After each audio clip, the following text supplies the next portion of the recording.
Crypto 101, the basics of cryptocurrency. What gives cryptocurrency its value?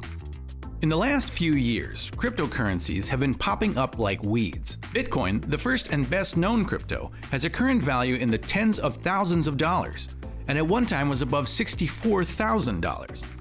But how does cryptocurrency derive its monetary value? To put it very simply, all currency has value because people agree it has value. Even gold and cash, like the dollar or the euro, have value because at some point in history, a group of people agreed that these items would be exchangeable for goods and services. In the same way, a group of people assigned monetary value to Bitcoin. University of Michigan professor Andrew Wu teaches about cryptocurrency to more than 120,000 students. Here's what he says. A cryptocurrency is basically a ledger where the unit of value being publicly available announcements of payment records. That unit has no intrinsic value. It's just a public announcement, right? I paid you 3 units. So the actual value that these units have in people's mind, like Bitcoin, for example, is whatever people believe it to be. So why do people assign value to crypto?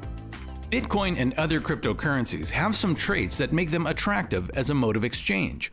For example, the nature of cryptocurrency puts a hard limit on the number of units that can exist. That means there's a limited supply. That makes it different from cash, which governments can always print more of, causing the value of cash to go down. Crypto can be a hedge against that kind of inflation.